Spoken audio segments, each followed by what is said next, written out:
Всем привет! До праздника Нурус остались считанные минуты, и мы успеваем предложить вам еще одно блюдо из сборника старинных рецептов. В прошлый раз, как вы помните, мы готовили убай-чай, который очень понравился нашему Джаратману, коммерческому директору онлайн-кинотеатра «Этномедиа» Асель Умаровой. Надеемся, что вы тоже смогли его приготовить у себя дома, угостив им своих родных и близких. А сегодня мы в гостях у Чолпона Ламанова, еще одного Джаратмана Ассоциации креативных индустрий, мастерицы по лоскутному шитью, основательницы школы Курак и члена Союза художников. Всем привет! Меня зовут Аламанова Чолпон. Я художник-прикладник по Кураку. Поздравляю всех кыргызстанцев и джаратманов Кыргызстана с наступающим Наурузом. Принимаю челлендж от Умаровой Асель, Этномедиа, и сегодня я постараюсь приготовить тоже что-нибудь вкусненькое из вот этой книги. Из этой книжки будем искать рецепт чего-нибудь очень вкусненького к праздничному столу Науруза.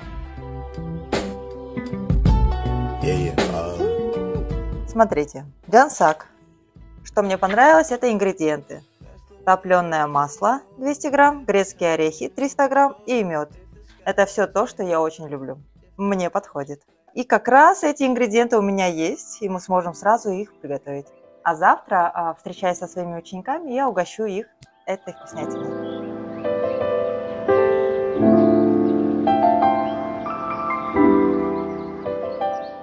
Нам понадобится 200 грамм топленого масла,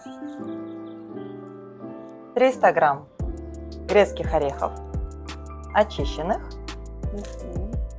и ароматный мед. 300 грамм. Мы возьмем ступу и будем их размельчать. Орехи очистить, перебрать и растолочь. Очистили, перебрали. Теперь будем толочь.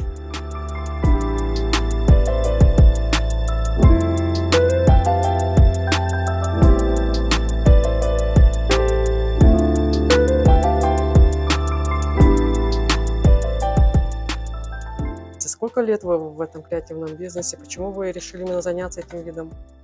На самом деле я преподаю уже с 2014 года, с 2014 года. Кураком я занимаюсь вообще с 12 лет, а именно обучаю уже 10 лет, получается, в этом году.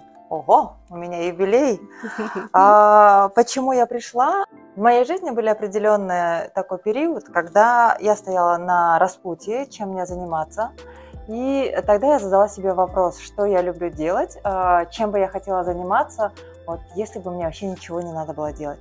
И я подумала именно о Кураке. Курак был хобби моим, и я любила им заниматься в любое свободное время. И была дилемма делать изделия из Курака на экспорт, на продажу, но почему-то эта идея мне не очень нравилась и не очень прельщала. И появилась новая идея обучать. И вот именно обучение как-то все сразу и легко и пошло. Как не сразу, конечно. У меня вначале было всего 3 ученицы. Это была сестренка моей подруги, это была дочка моей подруги, и это была подруга моей мамы. Они пришли и сказали: давай, хочешь обучать Кураку? Обучай, мы готовы. И даже заплатили за курсы, не требуя типа скидок, и вот на них я отрабатывала свою речь, отрабатывала какие-то элементы, как правильно объяснить, правильно ли я объясняю, понятно ли ученикам. В общем, они были мои такие первые, очень ценные ученики. Как-то так потом стало больше учеников, потом я переехала в помещение еще больше. Потом у меня появился второй преподаватель, и как-то так, и сейчас, уже 10 лет прошло, моих учеников очень много. Некоторые даже бросили свою основную работу и стали тоже обучать. Открыли свои студии, либо шьют Курак на заказ или на продажу. То есть для кого-то эти курсы, эти знания, они стали новым делом их жизни. Насколько прибылен ваш креативный бизнес? Так сказать, Курак позволяет мне и путешествовать, и покупать какие-то красивые вещи, позволяет радовать моих родных подарками, Я могу свозить маму на какой-нибудь концерт или еще что-нибудь интересное. Раньше курак был моим хобби, потом стал профессиональной деятельностью. И когда я поняла, что у меня нет хобби, я села и начала выписывать то, чем бы я занималась, если бы мне ничего не надо было делать. Первое это было рисование, потом там типа уход за цветами, ну и так далее. И что самое интересное, через некоторое время именно рисование стало тоже приносить доход. Я начала рисовать иллюстрации, иллюстрировать детские книжки, просто книжки, комиксы, учебные пособия. В общем, так получилось, что второе мое хобби, которое было, оно тоже стало приносить мне деньги. И именно рисование, когда мне надоедает, я устаю немного от курака, я начинаю рисовать. И могу рисовать и на удаленке, могу рисовать там, не знаю, на даче, на Иссык-Куле, и просто сканировать и отправлять заказчикам. Когда я уже нарисуюсь вдоволь, я возвращаюсь опять в кураку. Это очень удобно, это очень классно, ты постоянно занимаешься чем-то интересным. Так что мой совет на самом деле, присмотритесь к тому, что вы любите делать, какое у вас хобби. А если у вас нету хобби, то обязательно его найдите. Потому что это может стать профессиональной вашей деятельностью и стать одной из креативных решений в вашей жизни. Быть креатором очень весело, и жизнь креатора, наверное, наполнена очень много яркими красками. Это я вам как художник говорю. А быть джаратманом Ассоциации креативных индустрий? Быть джаратманом Ассоциации креативных индустрий – это большая честь на самом деле. Это ты встречаешься с такими уникальными личностями. Просто когда мы встречаемся, один другого круче, и общаясь с каждым из них, ты набираешься каких-то новых идей, ты узнаешь что-то новое, креативное, ты можешь обогащать свой бизнес идеями твоих же единомышленников. И каждый в своей сфере, он уникальный и он гениален. Поэтому именно в ассоциации это такой концентрат, наверное, талантливых, гениальных людей. Скажите, а как вы оцениваете конкуренцию в вашей отрасли?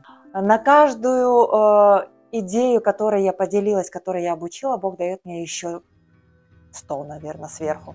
На каждую технику, которую там я обучила, Бог дает мне больше идей. Поэтому я думаю, что щедро делясь идеями, ну, в моем случае я обучаю, вы становитесь только богаче. И в плане финансов, и в плане творческом. И я думаю, что людей много, и на каждого хватит клиентов.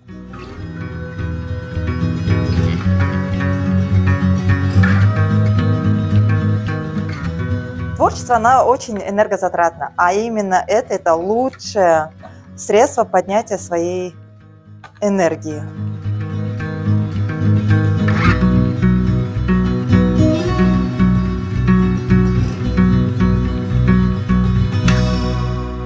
Заливаем горячим маслом.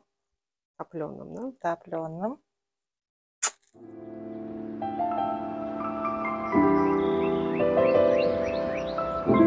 Но что-то выглядит очень красиво. Да, аппетитно. Да, запах тоже мне очень нравится.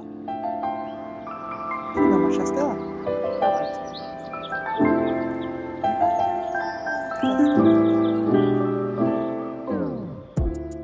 Красота. Ой, пахнуть стало еще вкуснее. Да, с медом.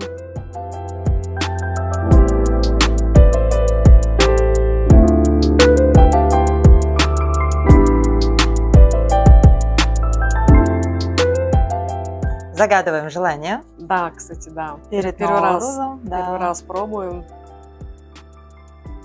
Так, мое желание.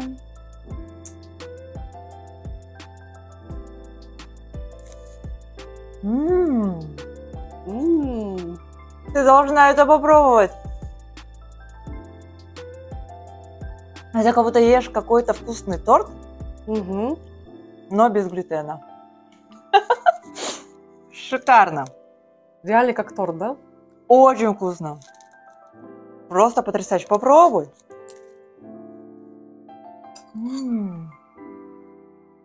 этим точно можно удивить и порадовать. Реально, да? Загадай желание.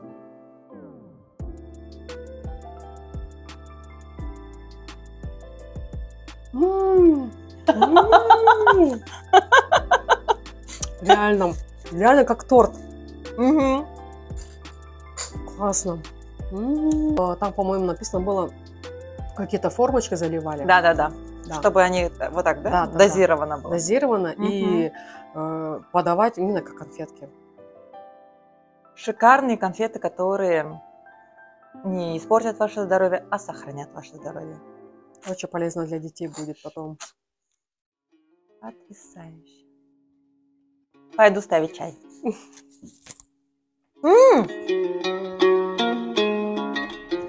Я поставила чай и вернулась поздравить всех нас с наступающим Наурузом. От лица всей Ассоциации креативных индустрий, от лица Джаратманов Кыргызстана поздравляю вас с Наурузом. Обязательно приготовьте вот такое блюдо, такой десерт и угощайте своих близких.